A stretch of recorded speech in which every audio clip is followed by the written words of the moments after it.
Hi, it's Kamil here. Well, now it's December 2011 and we are living in times of big economical crises all over the world, in the United States, in the Eurozone. And some of you probably don't know what's happening. So let me quickly tell you about the banking scams. So the problem is that the banks started, let's say, 500 years ago, 1,000 years ago, and as they were developing, they suddenly were getting more and more corrupted. But they were so then intertwined with the whole economy that the government thought they didn't have a choice but to legalize it. So what we have now, we have a banking system that's the biggest scam of this planet ever, that costs people lives, exploits people tremendously, and it's legal. And if you wanted to do what the banks are doing, you would go to jail.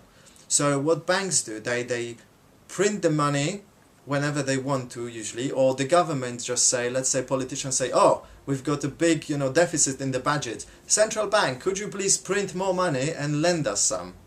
So two things are happening. First of all, banks are printing money which do not exist. What that means? That means that they introduce inflation, that's once, and that inflation, it's like robbing you of your money. So whenever banks print money and put it into circulation, money that didn't exist, they are robbing you, because your money loses on its value. Yeah. So as if you had shares, 10,000 shares in a company, and the price suddenly dropped a bit. So that's what banks doing. They're dropping the price of the money you have. So they are robbing you basically. So the politicians are robbing you by asking banks to print it. Second thing, the banks are robbing us, because what they do, they print the money out of the blue and they lend it to the government. Now think about this. They printed the money and then they lend it and they ask to get it back.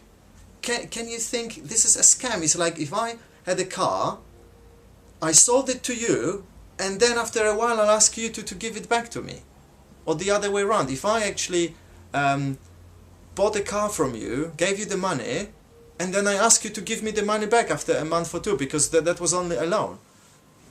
It's a scam. It's a biggest scam, and politicians allow that and they perpetuate it. So that's in short how it works. Now if you want to know more things in details, there are lots of films on YouTube and many other places.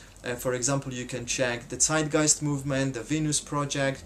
They have lots of films explaining the whole thing in detail, and how that works, how that started, the history of money, how banks became corrupted. So do watch that, and if you have any questions, there are lots of communities where people actually talk about this. On Facebook people talk about this a lot. I guess on Twitter, I don't really use Twitter, but I know that people talk about lots of things there.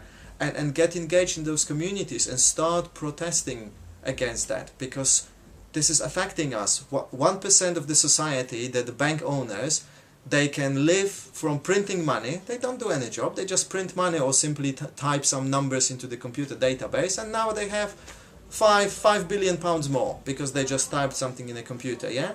And then they ask us to work very hard and give the 5 billion back to them, plus the interest on top of it, and it's like, why?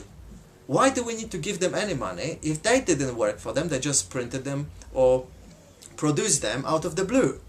And why do we need to give them now this money, and also with an interest on top of that? It's the biggest scam ever. It's the most disgusting thing that has ever happened to this planet. It's the thing that causes wars all over the world.